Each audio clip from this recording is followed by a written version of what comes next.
Hi, இன்றைக்கி ஸ்ரீ சந்தோஷ் சேனலில் சூப்பரான ஒரு குருமா ரெசிபி தான் பார்க்க போகிறோம். இதை எப்படி செய்கிறதுன்னு பார்க்கலாம் வாங்க. ஒயிட் குருமா தான் இன்றைக்கி செய்ய போகிறோம். இது ரொம்ப ஈஸியாக டக்குன்னு செஞ்சிடலாம். இது வரைக்கும் ஸ்ரீ சந்தோஷ் சேனலை சப்ஸ்கிரைப் பண்ணலைன்னா மறக்காமல் சப்ஸ்கிரைப் பண்ணிக்கோங்க. பக்கத்தில் இருக்க பெல் ஐக்கானையும் கிளிக் பண்ணிக்கோங்க. அப்போ தான் நோட்டிஃபிகேஷன்ஸ் கிடைக்கும். இப்போ இந்த ஒயிட் குருமா எப்படி செய்கிறதுன்னு பார்க்கலாம். ரொம்ப சப்பாத்தி பூரிக்கு வந்து நல்ல டேஸ்ட்டாகவே இருக்கும். ட்ரை பண்ணி பாருங்கள். இப்போ இதுக்கு என்ன பொருள் அப்படின்றத பார்த்துடலாம். பீன்ஸ், கேரட், வெங்காயம், உருளைக்கிழங்கு, பச்சை பட்டாணி, ஒரு தக்காளி, கொஞ்சம் புதினா, கொத்தமல்லி, கருவேப்பிலை. மசாலா அரைக்கிறதுக்கு தேங்காய், 1/4 டீஸ்பூன் சோம்பு, காரம் வந்து பச்சை மிளகாய் மட்டும்தான், முந்திரி பருப்பு. இப்போ ஹீட் பண்ணிக்கலாம். குக்கர்லேயே வந்து அப்படியே ரெடி பண்ணிடலாம். அந்த குருமா வந்து நல்லா ஹீட் பண்ணதும் சின்னதாக பட்டை, கிராம்பு, ஒரு ஏலக்காய், ஸ்பைசஸ் கொஞ்சமாக ஒன்று சேர்த்துக்கோங்க. ஒரு பெரிய வெங்காயம் நறுக்குனது. பெரிய வெங்காயம் நல்லா வதங்கிக்கிறட்டும். வதங்கினதும் 1 டீஸ்பூன் அளவுக்கு இஞ்சி பூண்டு பேஸ்ட்டு சேர்த்துக்கலாம்.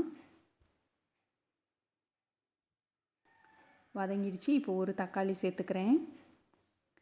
தக்காளியும் வதங்கினதுக்கப்புறம் நம்ம வெஜிடபிள்ஸ் சேர்த்துக்கலாம். காய்கறி சேர்க்குறது நம்ம விருப்பம்தான். உருளைக்கிழங்கு சேர்த்துருக்கேன், கேரட் சேர்த்துருக்கேன், பச்சை பட்டாணி 1 கப் சேர்த்துருக்கேன், பீன்ஸ் கொஞ்சம் சேர்த்துருக்கேன். இது எல்லாத்தையும் நல்லா வதக்கி விட்டுக்கிறணும். ஏற்கனவே நம்ம சேனலில் வந்து வெஜிடபிள் குருமா போட்டிருக்கேன், நீங்கள் அது செக் பண்ணிக்கோங்க. கொஞ்சமாக ஒரு கொத்து கருவேப்பிலை சேர்த்துட்டு புதினாவும் கொத்தமல்லியும் கொஞ்சமாக சேர்த்து 1 நிமிஷம் நல்லா வதக்கிக்கிறணும். ஒரே மாதிரி வைக்காமல் கொஞ்சம் டிஃப்ரெண்ட்டாக ட்ரை பண்ணி பாருங்கள். ரொம்ப தண்ணி ஊற்றிட வேணாம். குருமாவுக்கு கொஞ்சமாக தண்ணி ஊற்றி காய் வேகிற அளவுக்கு இதை விசில் போட்டு மூடி வச்சிடலாம். தேவையான உப்பு சேர்த்துக்கோங்க. காய்கறிலாம் நல்லா வெந்து வர்றதுக்குள்ளே நம்ம மசாலா அரைச்சிக்கிடுவோம். வெஜிடபிள்ஸ் நல்லா ஃபுல் சாப்பிட்ட மாதிரி இருக்கும். இந்த குருமா ட்ரை பண்ணி பாருங்கள்.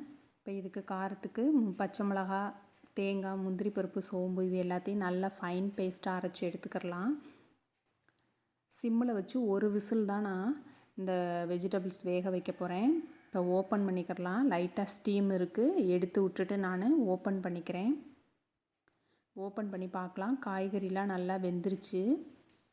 இந்த டைமில் அடுப்பை ஆன் பண்ணி சிம்மில் வச்சுக்கோங்க. இப்போ நம்ம அரைச்சி வச்ச மசாலா எல்லாத்தையும் இதில் மிக்ஸ் பண்ணிக்கிறலாம். தண்ணி நிறைய சேர்த்துட்டிங்கன்னா ரொம்ப நேரம் கொதிக்க விடணும். இது கொஞ்சம் நல்லா திக்காக இருந்தால் தான் அந்த குருமா நல்லாயிருக்கும். இப்போ அதை நல்லா மிக்ஸ் பண்ணி விட்டுட்டு நம்ம லைட்டாக மிக்சர் ஜாரில் தண்ணி ஊற்றி மட்டும் கொதிக்க விட்டுறலாம். ஒரு 2 நிமிஷம் கொதிச்சதுக்கப்புறம் கொத்தமல்லி போட்டு இறக்கிருங்க. சூப்பரான குருமா ரெடி ஆயிடுச்சு. ட்ரை பண்ணி பாருங்கள்.